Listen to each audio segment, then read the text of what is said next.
Libere a mala. Jane Doe, em meados dos anos 1990, no município de East Cowan, condado de Chester, Pensilvânia, com cerca de 2.700 habitantes.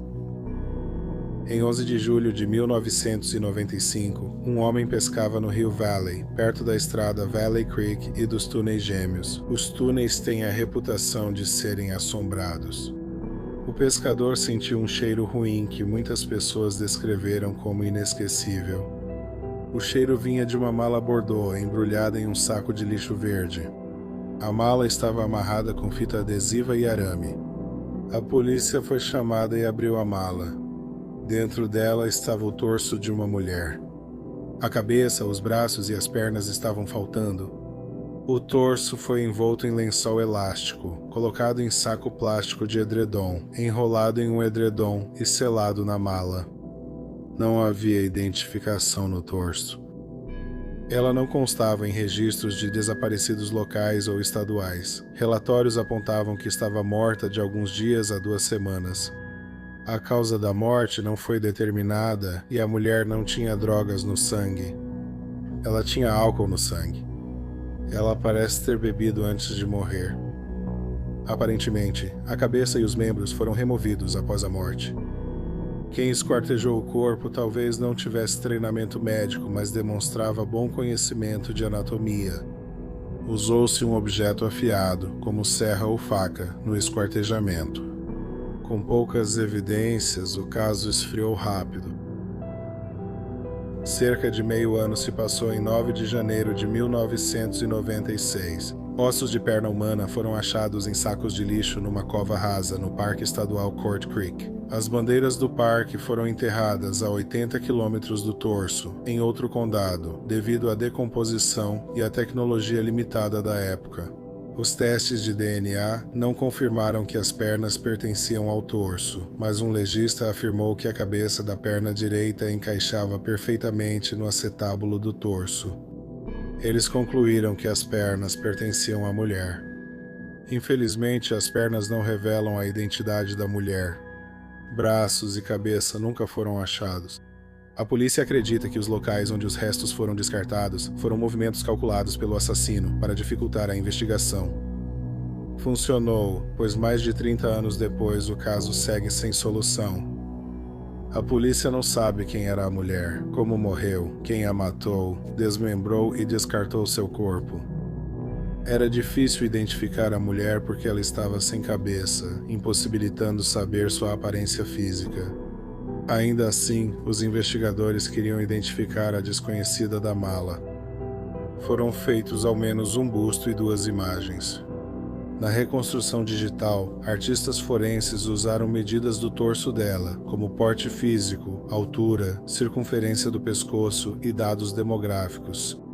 Com essas proporções, especialistas do Centro Nacional para Crianças Desaparecidas e Exploradas criaram a aproximação facial. Infelizmente, nenhuma identificação foi feita depois disso. A polícia não acha que a mulher era da região. Eles acham que é possível que ela nem fosse dos Estados Unidos. Roupas foram achadas com o torso, segundo a Doe. Havia uma citação: camisa jeans azul clara com gola, mangas longas, botões cobre e faixas claras, saia jeans e sutiã manchado de sangue. Fim da citação. Tanto a mala quanto a colcha foram vendidas em lojas Kmart em todo o país. A mulher poderia ter entre 17 e 40 anos, ser branca ou hispânica, medir entre 1,50 m e 1,62 m e pesar entre 54 e 63 quilos. No momento desta gravação, a identidade da mala, de Jane Doe e da pessoa que a matou continuam sendo mistérios, mas esse caso arquivado tem uma reviravolta bizarra após sua morte. O fantasma de Jane Doe da mala agora assombra os túneis onde foi achada. Para ouvir sobre as assombrações dela e outras vítimas de assassinatos não identificadas, acesse nosso outro canal, Criminally Listed. O link do vídeo está na descrição. Ele aparece no final do vídeo. Número 2. Deanna Kremen nasceu em 6 de março de 1978 em Somerville, Massachusetts. É uma cidade a pouco mais de 5 quilômetros do centro de Boston. Na década de 1990, havia cerca de 77 mil habitantes. Em 6 de março de 1995, Diana fez 17 anos. Ela era uma estudante popular do terceiro ano do ensino médio. Ela participava dos programas da escola e trabalhava meio período em um supermercado local. Ela era voluntária com crianças e uma babá popular. Diana amava crianças e queria ser professora. 3 dias após seu 17º aniversário, em 29 de março de 1995, foi um dia comum para Diana e sua família. Diana foi à escola e saiu à noite após a aula. Diana saiu com amigos e depois foi para a casa do namorado, Tommy LeBlanc. Eles estavam namorando há cerca de um ano. Pouco antes das 8 da noite, Diana ligou para Catherine, avisando que iria se atrasar. Tragicamente, Diana nunca voltou para casa. Sua mãe ligou para o pager que ela ganhou de aniversário 3 dias antes. Diana, porém, não retornou às ligações várias vezes. Catherine foi dormir, presumindo que Diana tinha adormecido na casa de Tommy. Na manhã seguinte, Catherine se irritou ao ver a cama de Diana vazia. Ela ligou para Tommy, que disse ter ido com ela só até metade do caminho. Ele não sabia onde ela estava. Por volta das 8 da manhã, 2 meninas para quem Diana foi babá estavam indo para a escola por um atalho. Elas caminhavam atrás de um asilo, a cerca de 300 metros da casa de Diana. Encontraram Diana quase nua e morta. Diana foi abusada sexualmente e estrangulada fatalmente. O crime chocou a comunidade. O primeiro suspeito foi o namorado de Diana, Tommy LeBlanc, de 8 anos. Ele foi a última pessoa a ver Diana com vida. Tommy negou qualquer envolvimento com Diana. Ele geralmente acompanhava Diana até em casa, mas naquela noite pediu comida e precisava voltar para encontrar o entregador. Ele afirmou que a deixou a um quarteirão do local onde encontraram seu corpo. Amigos de Diana e Tommy disseram que eles pareciam ter um relacionamento bom e amoroso. Além disso, Tommy parecia estar bastante abalado com a perda da namorada. A polícia não o eliminou como suspeito, mas também investigou outros suspeitos. Outro suspeito era o bombeiro de 36 anos, Charlie Howden. Ele estava no quartel dos bombeiros, em frente ao supermercado onde Diana trabalhava. Charlie vinha de uma família conhecida. O pai dele era um advogado de destaque. Diana contou para amigas que Charlie, com o dobro da idade dela, se interessou por ela. Charlie foi interrogado 3 vezes pela polícia. Ele colaborou com os investigadores, fornecendo amostras biológicas e impressões digitais. Dias após o assassinato, a polícia informou buscar um homem visto na área na hora do crime. O retrato falado foi divulgado, mas o homem não foi identificado. Infelizmente, depois disso, o caso esfriou. Catarina, mãe de Diana, ficou devastada e assombrada pelo assassinato da filha, vendo sua vida desmoronar após o crime. Ela perdeu a guarda de 2 dos seus 4 filhos. Ela perdeu o emprego e o banco tomou a casa dela. Depois, ela e o marido, que era o padrasto de Diana, se divorciaram. No fim, ela se viciou em analgésicos. Em 2005, 10 anos após o assassinato da filha, Catherine já havia reconstruído a vida. Juntas, ela fez terapia e se reconectou com a família. Ela ainda queria desesperadamente justiça para sua filha em 2005. A polícia esperava avançar no caso com a nova tecnologia forense. A polícia também revelou que tanto o namorado de Diana, Tommy LeBlanc, quanto o bombeiro, Charlie Howden, ainda eram pessoas de interesse. Disseram ainda que havia um terceiro suspeito, Anthony Delgado. A polícia não revelou nenhum detalhe sobre Delgado além do nome dele e de que ele estava encarcerado em Thousand Five. Não se sabe por que ele estava preso. O Boston Herald entrevistou Catherine e perguntou quem ela achava que matou sua filha. Catherine afirmou que estudou com Charlie Howden e o chamou de cobra no mato, mas não acreditava que ele matou sua filha. Catherine afirmou que Tommy fez várias promessas após o assassinato de Diana, mas não cumpriu nenhuma. Após falar com a polícia, Tommy deixou de cooperar. Ele também se recusou a fazer um exame de polígrafo. Um mês após o assassinato, a mãe de Tommy pediu uma ordem de restrição devido ao seu comportamento instável. Tommy já apresentava comportamento perturbador desde os 5 ou 6 anos de idade. Algo notável que ele fez foi atirar 3 vezes no gato da mãe com uma arma de chumbinho. Catherine contou que houve audiência no grande júri e Tommy não quis responder. Catherine disse que toda noite Tommy ligava para Diana para desejar boa noite. Mesmo após acompanhá-la até em casa, ele costumava ligar, mas na noite do assassinato não fez isso. Catherine também leu cartas de Tommy para Diana e acredita que ele era obcecado por ela. Tommy deixou a região logo após o assassinato. A polícia não avançou no caso em 2005. Eles não divulgaram essa informação e ninguém foi preso. 30 anos depois, o assassinato de Diana Kremen, 17, segue sem solução. Os amigos e a família de Diana ainda mantêm a esperança de que o caso dela será resolvido. Atualmente, a recompensa é de $70 mil por informações que levem a uma prisão. Número 1. Michael Nigg.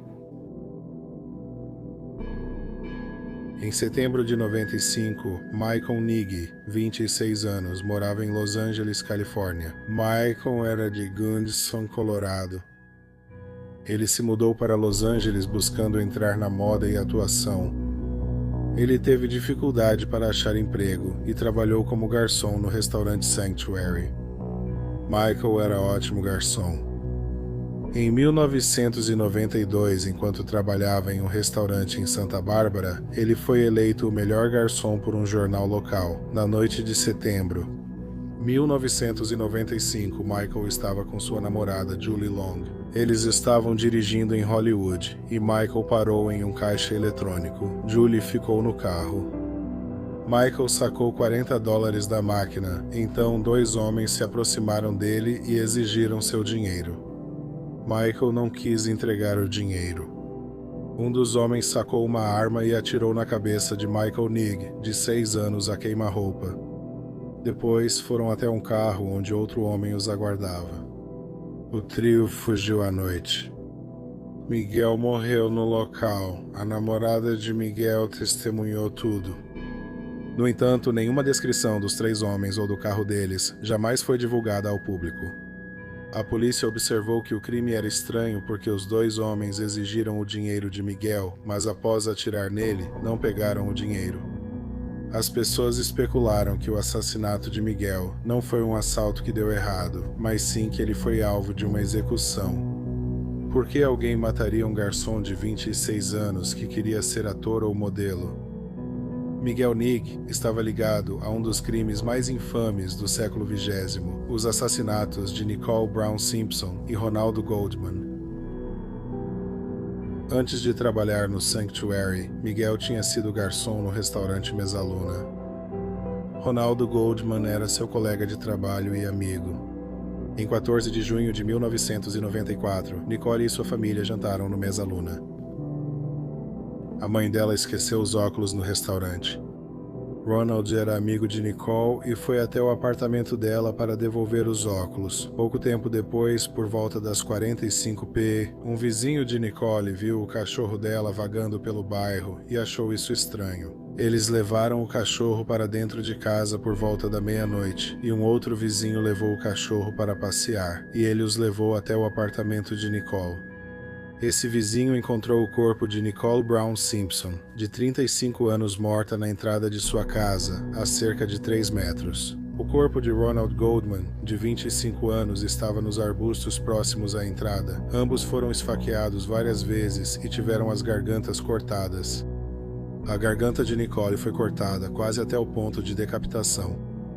A polícia logo identificou como suspeito o ex-marido de Nicole, Orenthal James. O.J. Simpson foi um jogador de futebol americano do Hall da Fama que também teve sucesso como ator. Ele era porta-voz de várias empresas e comentarista esportivo. Nos anos 1990, ele foi um dos mais famosos dos Estados Unidos. No entanto, Simpson tinha um lado sombrio, que incluía um histórico de violência doméstica. Em 17 de junho de 1994, 3 dias após os assassinatos, a polícia planejou prender O.J. na casa do amigo e advogado Roberto Kardashian. Roberto é o pai de Kim, Kourtney, Khloe e Rob Kardashian. O.J. fugiu de casa antes de ser preso, protagonizando a famosa perseguição do White Bronco, conduzido por seu amigo A.C. Cowlings. O.J. foi preso após a perseguição lenta. Ele foi acusado de matar Nicole e Ronald. O povo da Califórnia contra Ortal James Simpson, conhecido como julgamento do século, começou em 4 de janeiro de 1995. O promotor tinha 180 provas de DNA, entre outras evidências. Evidências importantes incluíam um corte recente no dedo médio da mão esquerda de O.J. após o assassinato. Ele mudava sempre a versão de como cortou o dedo. O sangue de O.J. estava na cena do crime e o de Ronald e Nicole no bronco de O.J. O sangue de Nicole foi achado em uma meia no quarto de O.J. Perto dos corpos de Nicole e Ronald havia uma única luva Isotoner ensanguentada. Luva rara vendida só na Bloomingdale's. A luva correspondente, que também estava ensanguentada, foi encontrada atrás da casa de hóspedes de O.J. O sangue em ambas as luvas era de Nicole, Ronald e O.J. Uma funcionária da Bloomingdale's afirmou ter vendido as luvas para Nicole. O.J. não tinha um álibi para o horário do assassinato. O motorista de limusine aguardava O.J. em sua casa para levá-lo ao aeroporto. O motorista afirmou que a Bronco de O.J. não estava em sua casa durante o assassinato. A defesa afirmou que o Departamento de Polícia de Los Angeles plantou as provas e tinha histórico de racismo no julgamento. Áudios de Mark Fuhrman, detetive do caso, com insultos raciais e comentários sobre brutalidade policial, foram divulgados. A defesa o chamou para depor e a cada pergunta que faziam a ele, ele usou o direito da quinta emenda e se recusou a responder perguntas. Um dos advogados de defesa de Simpson, Ashley Bailey, perguntou: "Você planejou ou fabricou alguma prova neste caso?" Fuhrman respondeu: "Eu invoco a quinta emenda." Numa das decisões mais polêmicas do caso, o promotor Chris Darden pediu para O.J. provar as luvas. O.J. teve dificuldade para vestir as luvas sobre as de látex que usava. Isso levou a uma das frases mais famosas do julgamento, dita por Johnny Cochran nas declarações finais: "Se não serve, deve absolver." O julgamento durou 252 dias, cerca de 8 meses. O júri deliberou por só 3 horas e 40 minutos. Eles consideraram O.J. Simpson inocente de todas as acusações. Desde os assassinatos de Nicole Brown Simpson e Ronald Goldman, surgiram teorias sobre outros possíveis responsáveis, além de O.J. Simpson. Antes do julgamento, a defesa de O.J. acessou o arquivo do assassinato não resolvido de Brett Cantor, de 25 anos. Brett era coproprietário da boate Dragonfly. Ronald Goldman trabalhou lá a meio período e Nicole frequentava a boate. Em 30 de julho de 1993, cerca de 10 meses e meio antes das mortes de Nicole e Ronald, Brett foi encontrado morto em seu apartamento. Ele foi brutalmente esfaqueado quase 20 vezes e teve a garganta cortada quase até ser decapitado. É uma alegação que a equipe de defesa de O.J. estava considerando, argumentando que Brett Kettner foi assassinado pela mesma pessoa que matou Nicole Brown Simpson e Ronald Goldman. Nicole e Ronald tinham ligação com o clube parcialmente de Brett. A teoria diz que, por serem assassinatos semelhantes, provavelmente foram cometidos pela mesma pessoa. Os 3 foram mortos em áreas residenciais, brutalmente esfaqueados e quase decapitados. Em todos os 3 assassinatos havia uma sensação de excesso de violência. A defesa não apresentou essa teoria ao júri, nem mencionou o assassinato de Brett Kettner no julgamento. Após a morte de Michael Nigg, durante os 7 meses do julgamento de O.J. Simpson, surgiram teorias de que o mesmo homem foi o autor do crime. Essa pessoa não poderia ter sido O.J., porque ele estava na cadeia durante o seu julgamento. Segundo a teoria, Ronald era o alvo e Nicole estava no lugar errado na hora errada. No restaurante onde Ronald e Michael trabalhavam, o Mesaluna era um centro de distribuição de drogas. Os assassinatos tinham ligação com drogas e possivelmente foram obra de um cartel. Defensores dessa teoria dizem que Michael vivia acima de suas posses como garçom. Ele morava em condomínio de luxo e tinha um Mercedes. Ainda nessa teoria, Brett Katner foi outra vítima dos mesmos assassinos porque fazia parte do mesmo cenário de drogas do submundo, da vida noturna. No entanto, a polícia nunca encontrou evidências para apoiar nada disso e tudo continua sendo, em sua maioria, especulação de tabloide. A maioria, especialmente no escritório do promotor público de Los Angeles, acreditava que O.J. Simpson matou Nicole Brown Simpson e Ronald Goldman. Alguns acreditam que O.J. realmente confessou os assassinatos. O.J. colaborou no livro Se Eu Fiz, onde abordou hipoteticamente os assassinatos. Seria publicado em 2006, mas foi adiado para 2007 por questões legais. A família de Ronald Goldman, que venceu uma ação civil contra O.J., obteve os direitos do livro e acrescentou o subtítulo Confissões do Assassino antes do lançamento. O.J. foi entrevistado pela editora Judith Reagan.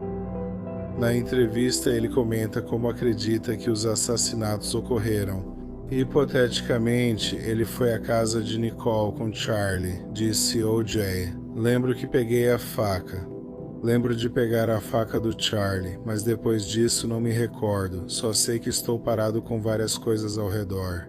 Perguntaram o que ele quis dizer com coisa e respondeu, abre aspas, sangue e coisas assim, fecha aspas. No livro Se Eu Fiz Isso, ele comenta sobre o sangue presente. Perguntaram como ele sabia a quantidade de sangue na cena. O.J. respondeu, não acho que duas pessoas poderiam ser assassinadas assim sem que todo mundo ficasse coberto de sangue. E claro, acho que todos nós já vimos as fotos horríveis. Acho que tudo estava coberto, teria ficado coberto de sangue. Fecha aspas. No entanto, ele quis deixar claro que tudo isso era hipotético. Ele disse, abre aspas, odeio dizer isso, mas isso é hipotético. Me desculpe, sei que preciso recuar outra vez. É difícil fazer as pessoas acharem que sou um assassino, fecha aspas. O.J. Simpson morreu em abril de 2024, aos 76 anos, vítima de câncer de próstata.